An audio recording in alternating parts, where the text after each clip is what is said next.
Kevin, your treatment for locally advanced disease, and who really gets anthracyclines even in early or locally advanced? Yeah, actually, I'm really glad you brought that question up. As at San Antonio, we saw data from the tailor trial, which looked at patients who had a high recurrence score, meaning those that had recurrence score that was greater or equal to 30. What they saw was that those tumors that were greater than 2 centimeters seemed to benefit from an anthracycline.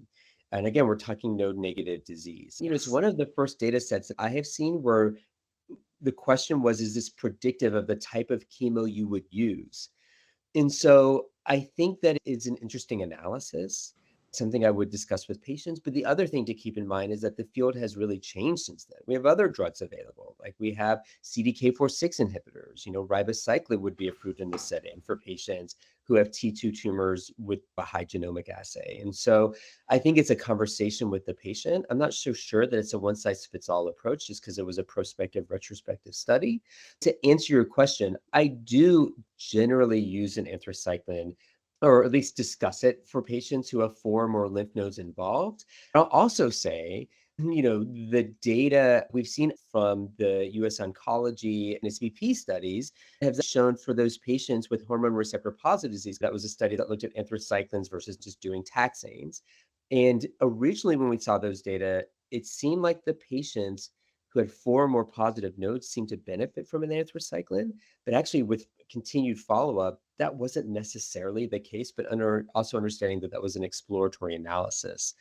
So, long story short, patients with node positive disease, if they have 1 to 3 nodes involved, if they're a very young patient, meaning in their 30s, I might bring it up because about 60% of patients had anthracyclines.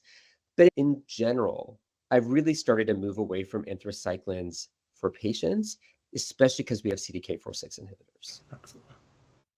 Certainly, keeping patient shared decision making in mind. Kevin, the space of ovarian function suppression, there's quite a bit of confusion here as well, where what we rely for ovarian function suppression for premenopausal is goserelin, which is monthly, which is the approved agent. However, we've seen uptake of leuprolide because, again, one can administer 3 months or 6 months. What's your approach here, and how often do you check LH, FSH, and estradiol levels in these patients?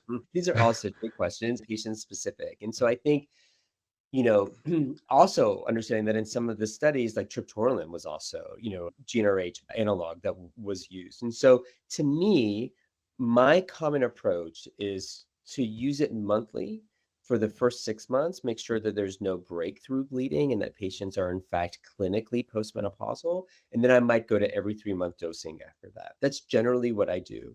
And then the question about checking hormone levels, there are some labs like Mayo that look at ultra sensitive estradiol levels. I have some colleagues that send it to there to check.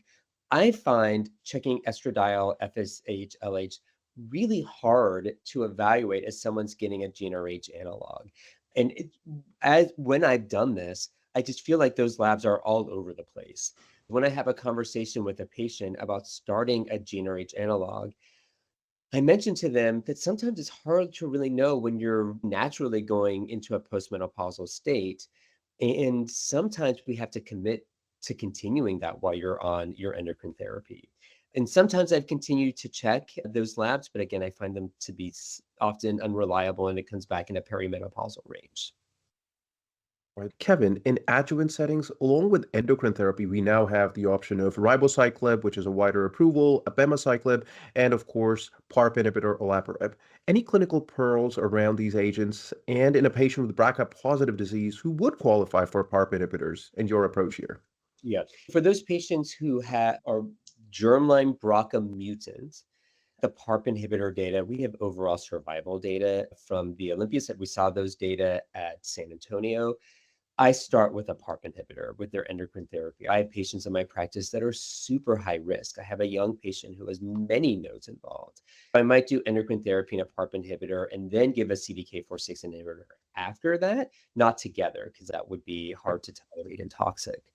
It's nice that we have 2 approved agents. As you mentioned, abemaciclib is for quote unquote high risk patients, node positive patients, and the ribociclib approval is for intermediate risk as well, which includes those patients who have negative but genomically or higher risk features.